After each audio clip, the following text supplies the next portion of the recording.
again, comic addicts. This is Joe with Black Box Silver and Bronze, and I've got a great comic haul to share with you.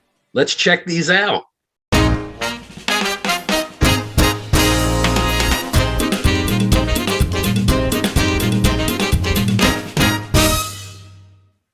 All right, comic addicts, I have got a great haul of comics for you. I went to the Cleveland Geekster. It was a Comic-Con pop culture show here in Tennessee, about 45 minutes from my house. There's a town near Chattanooga in Tennessee called Cleveland. It's not Cleveland, Ohio. It's Cleveland, Tennessee. And I attended this show. They do it once a year at this community college up in Cleveland, Tennessee. And it's great. It's not that big, but there's plenty of stuff there. And there must have been about 5 to 10 comic vendors there. And it was really enjoyable. The people there were very nice. I had some great deals. It wasn't too big that it was too crowded, and I had a lot of fun. So I'm really excited to share these things with you. So let's check them out. The first thing I got is not a comic book, but I think is really cool. I found this record album, which is Orson Welles' War of the Worlds. And so this is a recording of the radio broadcast that Orson Welles did when he read H.G. Wells' War of the Worlds novel on the radio. They didn't tell anyone that it was a reading of that, and people thought it was like an actual news report, and that we were getting attacked by the Martians.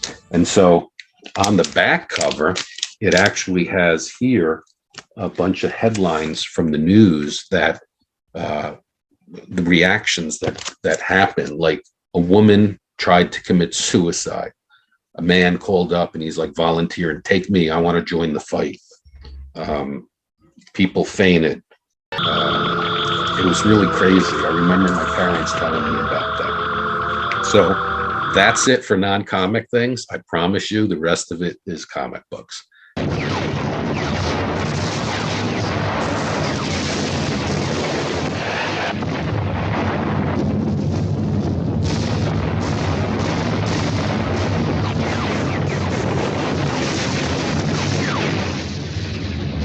So the first one, this is the first comic I bought at the show, and I think I got a really good deal on this.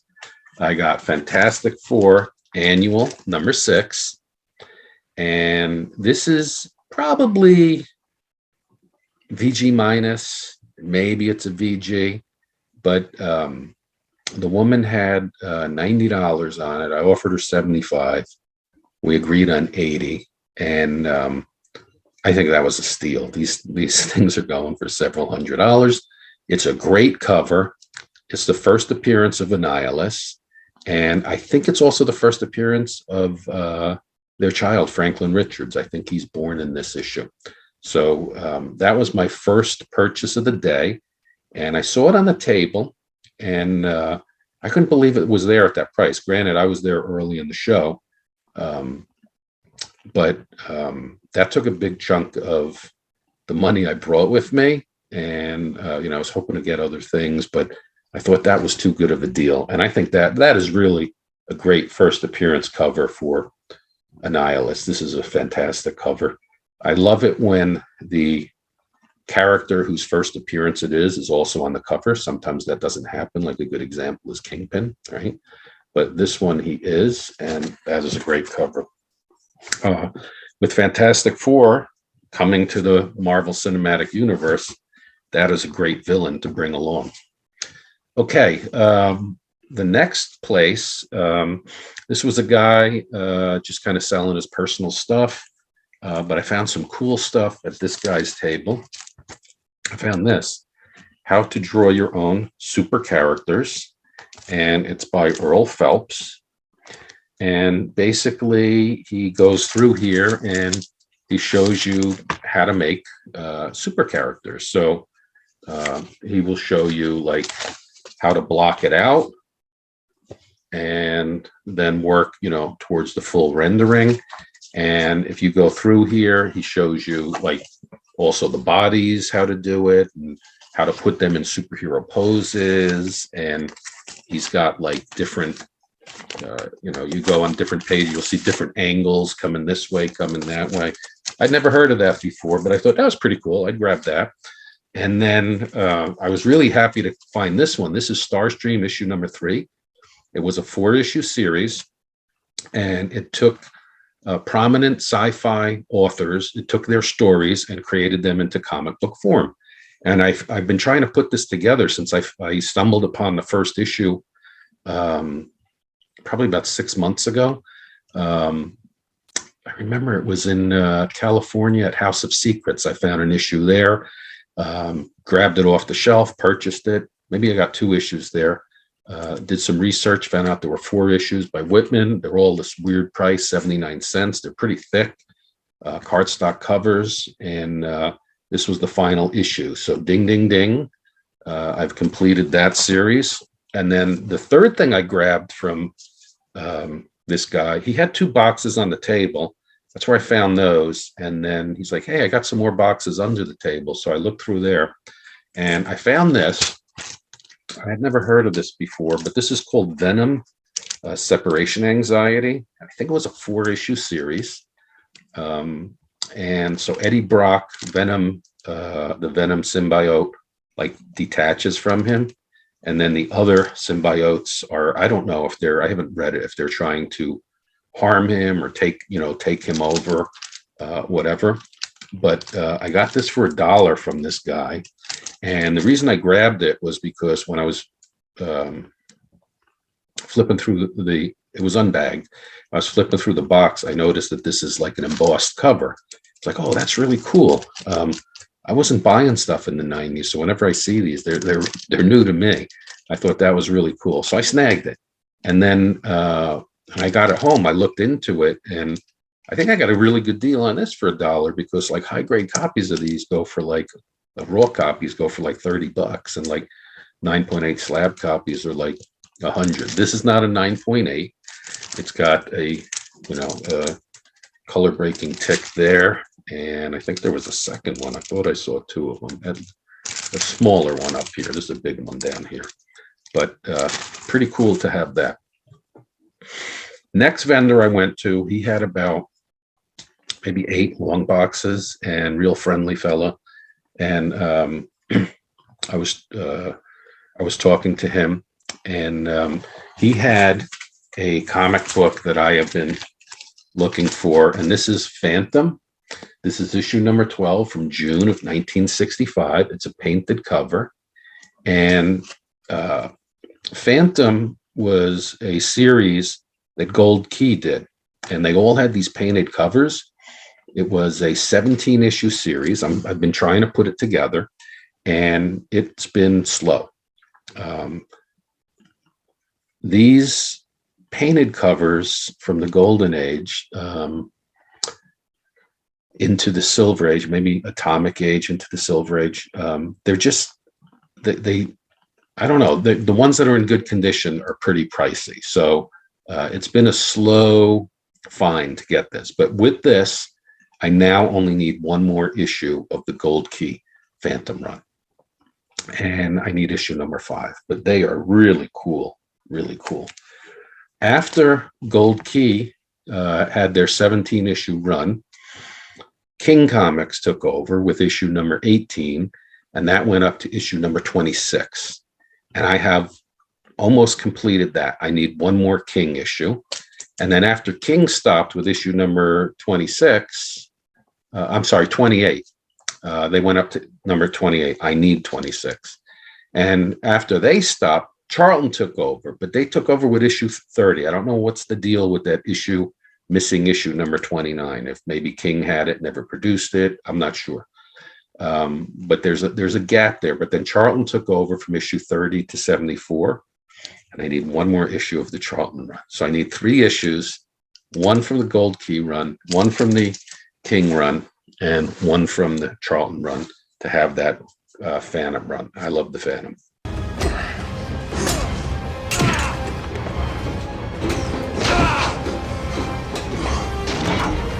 You've got something that belongs to me.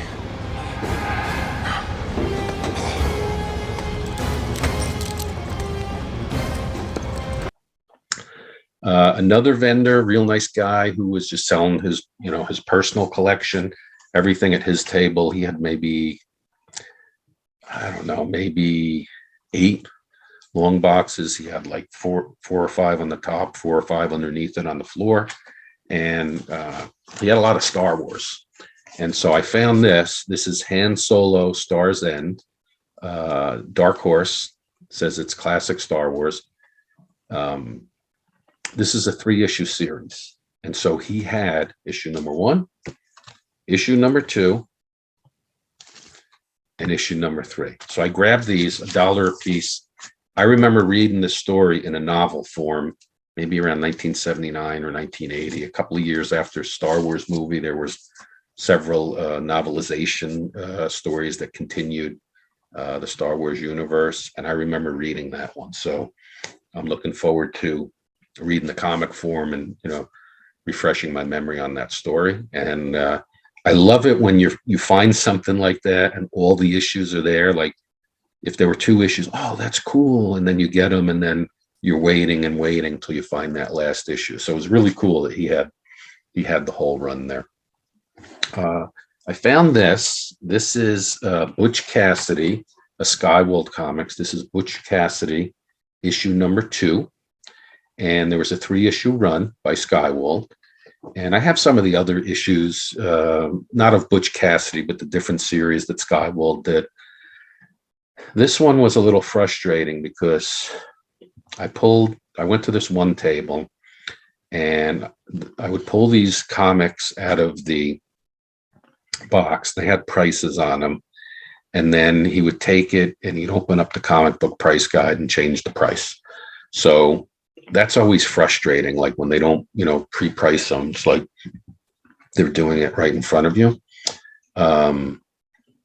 So this one had a price tag on it of $3. And I was like, that's good. Because it's not anything I want to really spend a lot of money on. So I handed it to him. He takes the price guide out, looks it up, and he says, all right, that's $10. And I'm like, I don't want to pay $10. So I offered him $5. And he said, well, come up $1, come to $6. So I said, no, thanks. I put it back in the box. I started walking away and he called me back, said, all right, $5, but you're getting a really good deal.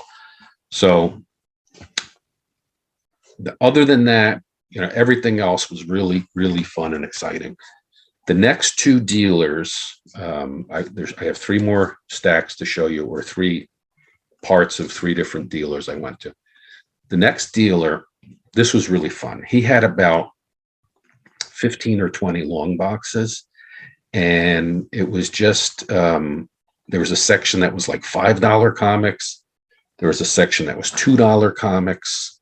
And then there was a section that was 20-cent comics. And on the $5 and $2 comics, he had like little color stickers on there. Like I think it was red for 5 and blue for 2. And if it had an extra sticker, like it was 2 red stickers on it, it would be 1/3 off. And if it had like 3 red stickers, it would be 50% off. So that was really cool. So it was really fun to dig through all this stuff. And I got a nice stack. And then I gave him 3 comics back. And I was like, yeah, I don't really want these. I'll just take this stack. He says, you sure you don't want them? Because I'll give you a really good deal on it. And so I was like, all right. So he put them in there and I wound up getting these $5 comics for like $1.50 a piece. So I got some really good deals. So let me show you the 20-cent comics first. Okay, this is Torchy. It's Innovation Comics. It's Torchy number 4. And this cover is a cover by an artist named Brian Stelfreeze. And this basically reprints the Golden Age Good Girl Art stories by Bill Ward, which is called Torchy. And the Torchy stories there's a lot of like lingerie in it, pinup kind of stuff within the stories. Now, what's kind of sad about this is I opened it up and I read inside the front cover is a letter, and it explains like how they're reprinting these from the Golden Age. and it asks readers, hey, do you have any Torchy comics you can submit to us that we haven't printed yet, so we can, you know, get the art and, you know, make more Torchy comics. And what it explains is that the process that they use to do it, because this got to be in the 80s, so I'm sure it was before all the scanning and PDFs and things like that. And so the process that they use to do it, it tells you that they're going to destroy the comics to do it. So it's kind of sad when you think about it that they had to destroy Golden Age comics to do this. On the other hand, you know, it is preserving the art. It's very good looking art in here. So that's Torchy number 4. That was 20 cents. The next 2 comics were also 20 cents. There is a series called Avengers Forever, which is a 12-issue series, and I needed 2 issues. So as I was digging through, I found some Avengers Forever, and I couldn't remember which ones I needed, but I was like, for 20 cents, I'm just going to grab these. So I got issue number 7. They're really nice covers, and I think they feel kind of thick, like they might be a more heavy duty. You know, the backs have some nice art on it. So I got issue number 7, and I also found issue number 8. And so turns out I needed one of those. So now I have a double. I think I have a double of 7 now, and I had issue 8. So now I just need issue number 9. I'm also looking for issue 1B. It has a great Kang cover. I have the regular issue. I found a couple of issues of that Adventure Comics Planet of the Apes series that I've shown before. Take your stinking paws off me, you damn dirty ape! Or that I only buy them when they're cheap, and it's not much cheaper than 20 cents. So I got issue, I think that was 8. This is 9. They had more issues, but I was trying to make it like get to $1 because I didn't want to do like $1.20 or $1.40. I didn't want to deal with change. So I left some of the issues behind. Now, here are the cool issues that were from the $5 box, but I got each of these for $1.50. So I think I really got some banger deals here. Look, Caroline Kennedy. This is a Charlton comic about JFK's daughter. And I've never seen this in person before. I've known of it. I thought I would like to get a copy of it someday. And so I found one here. Now, this particular one, you know, has some issues with staining. Maybe one of Jerry the Jitterbug's famous aqueous baths would get that out. I don't know. But this was only $1.50. It's really cool. It's kind of like a biography, but it's also like a children's playbook. There's like games in here and things you can color and puzzles and things like that. So that was really cool. And there's a little bit about JFK in there as well. I found one of the super comic reprints, Daring Adventures number 18.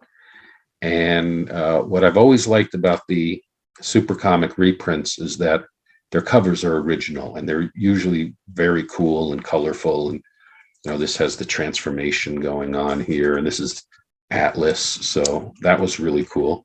I thought it was great at $5 and even better at $1.50. This one I was really happy to find. Boom. Tippy Teen, number 19, right? Number 19. This is my favorite Tippy Teen cover, number 19. So this is I think it's Tower Comics version of kind of like the Betty and Veronica Archie stuff.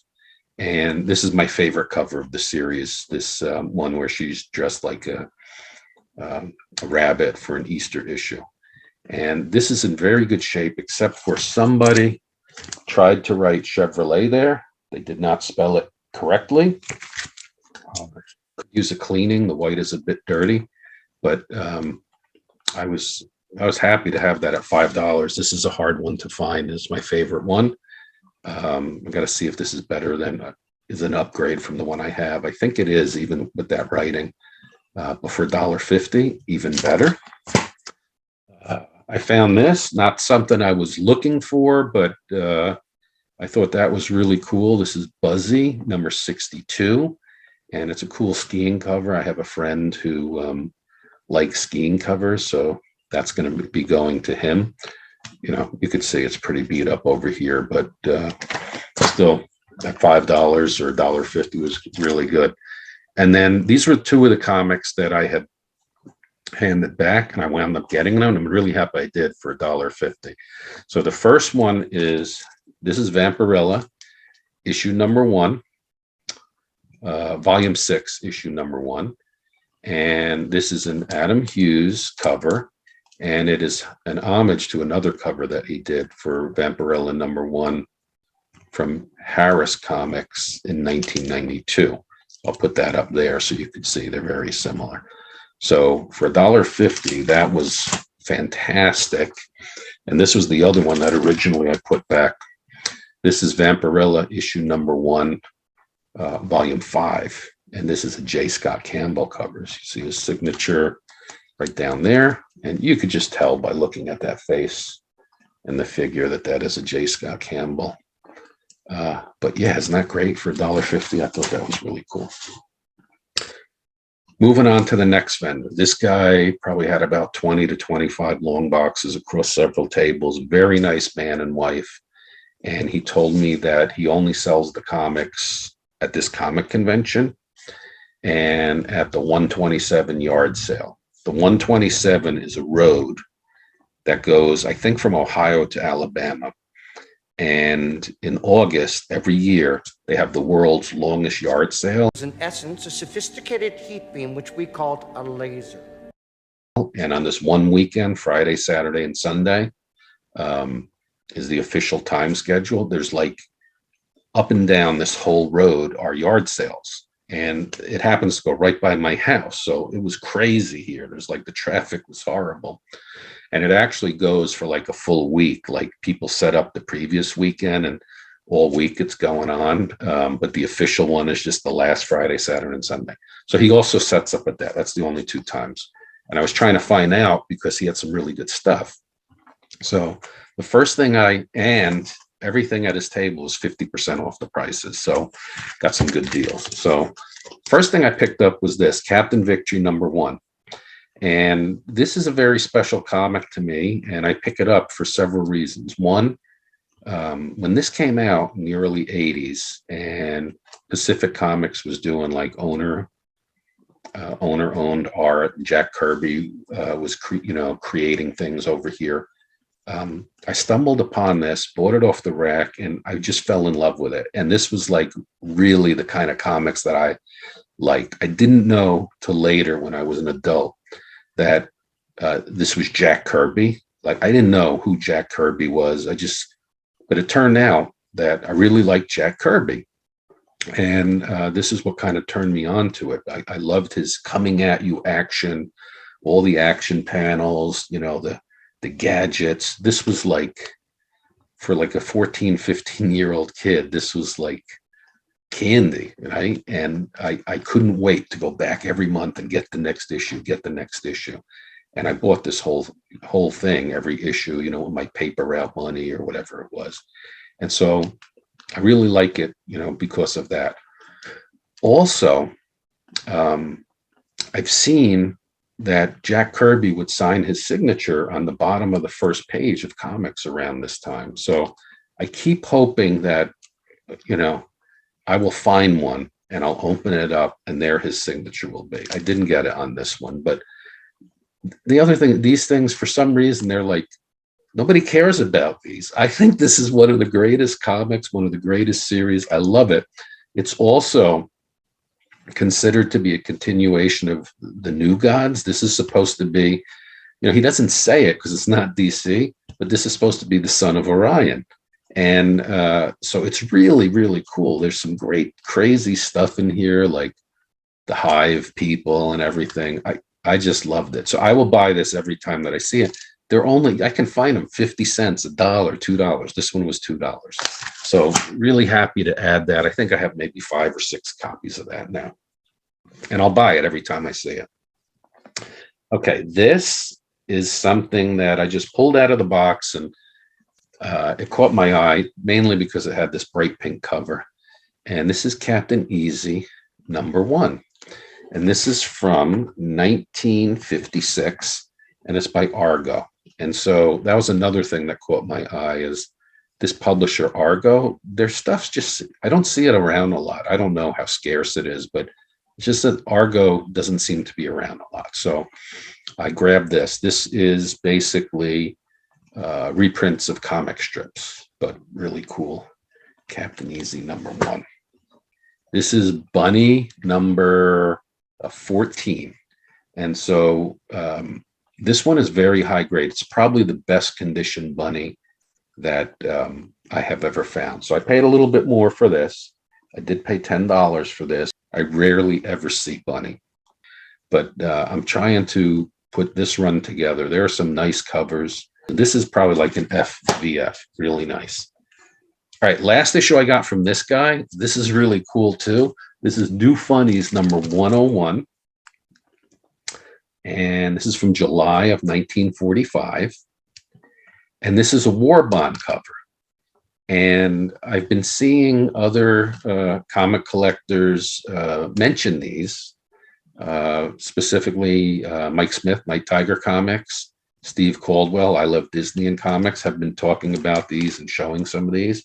I think they're really cool, and it's a great bit of history. So I've been trying to find them. This is the first New Funnies one that I have found or seen. I've seen like Looney Tune Merry Melodies, maybe some Disney ones, but they're always expensive. They're like $80, $100. I don't want to pay that for it. So if I didn't say already, I got this for $5. So I was really, really stoked to get this for only $5. Now, there's a couple of cool things about this one. This letter talks about your sons or, in the war and everything, and thanks for supporting them. All of these signatures are from some big time military officers from the World War II time period. There's like MacArthur's in there, Leahy, Eisenhower, Ernest King, Chester Nimitz.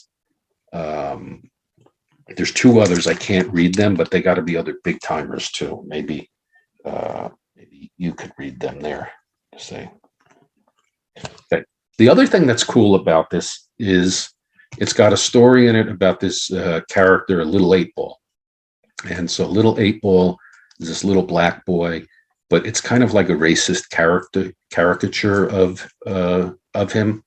And so there were some school children wrote a letter to this comic book publisher and said, hey, look, that's racist. We don't, you got to stop that. And the response was, look, we're not making fun of this kid. It's like, it's a caricature of a child, just like our other caricatures of children, like, Little Dot or Henry or something like that. But we'll stop it because we don't want to. So there was an issue where they stopped it, but that came after this. So he is in here as well. But I'm really happy to have my first war bond cover. That's really cool for $5. Last comic dealer is a guy named Jack. Super nice guy. He calls his comic store Fortress Comics. He doesn't have a physical store. He just goes around and sells at conventions. So he's at this convention. He told me some other conventions he was recently at. He's going to Paducah, Kentucky. He's going to Michigan. Real nice guy. Had a real nice booth, and he had he had a couple of walls, and he had tons of Golden Age. So I was really impressed with that. Then he had a bunch of boxes where he had lots of silver, bronze, and modern. He had a Charlton box. He had like an Archie box. He had Marvel Silver Age keys. He had about 10 or 15 slabs. But the Golden Age, what was caught my eye, and I was talking to him, real friendly guy. I really enjoyed talking to him. And he likes the Golden Age stuff. So he had some good stuff there. It wasn't anything that I was particularly looking for, and some of it was like kind of higher end that I didn't have the budget for. For instance, one comic he showed me was Phantom Stranger. He had the final issue of the first series. It was a very scarce issue. I think it's issue number 6. I think it was a 6-issue series in the Golden Age. And he had the final issue, and it was in decent shape. Probably about a 4.0, 3.5, 4.0, maybe a 4.5. And he had it for $700. So, I passed on that, but I looked at quite a few books, and I did wind up getting a package deal on 3 books. Now, the first one is not Golden Age. The second 2 are. So the first one I got was this one. This is called In Country Nam. This is from 1986. It's by a publisher called Survival Art Press. And so it just caught my eye, and for a couple of reasons. The colors that are on here, all the greens and the red, it just stood out, the size. When I moved here to Chattanooga, I made friends with my neighbor. He is a Vietnam vet, and he was drafted into the Vietnam War when he was like 19 or 20 years old. And he's told me some crazy stories about what was going on over there and the battles he was in and everything. And so this is interesting because when you open up the inside front cover, it tells you a little bit about the premise of this comic series.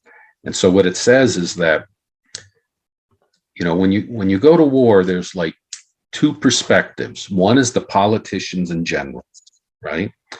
And the other is the soldiers, sailors, and airmen that are actually fighting the war. And sometimes, there's different perspectives. And so this is telling the story of Vietnam from the perspective of the people who are fighting the battles, not like the politicians and generals. So I thought that was really cool. That was the first thing I got from him. The second thing I got from him was an EC comic, pre-code horror or crime. This is called Crime Suspense Stories. And this is issue number 26.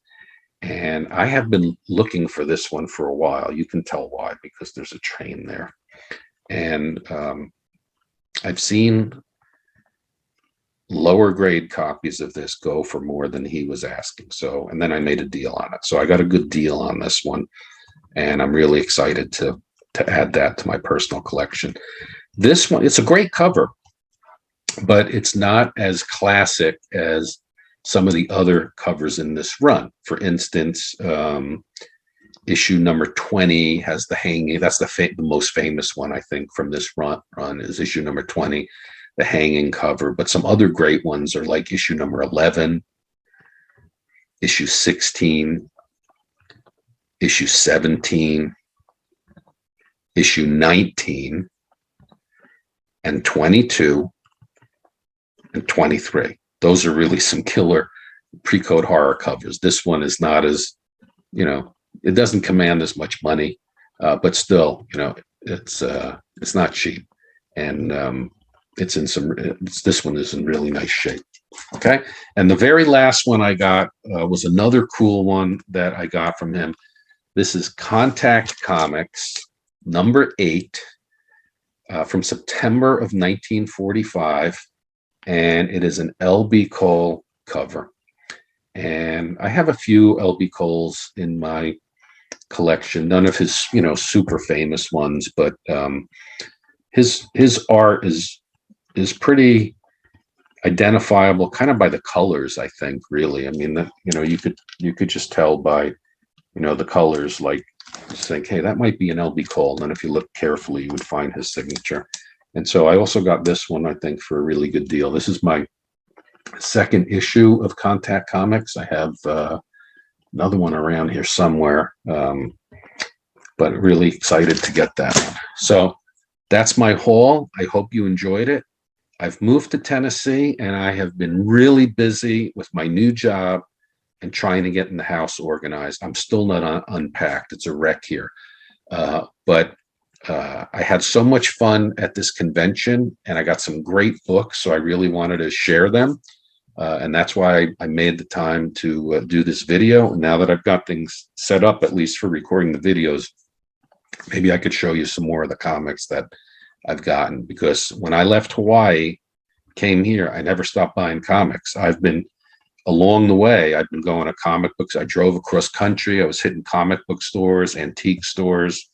I've been buying stuff off of eBay and from my comic shop. I've been getting stuff sent to me by people. So I have some amazing comics that I've picked up, and I've been wanting to share them. So maybe this will inspire me to do a little more. So thanks for watching, Comic Addicts. It's great to be back, and I'll see you next time. Bye-bye.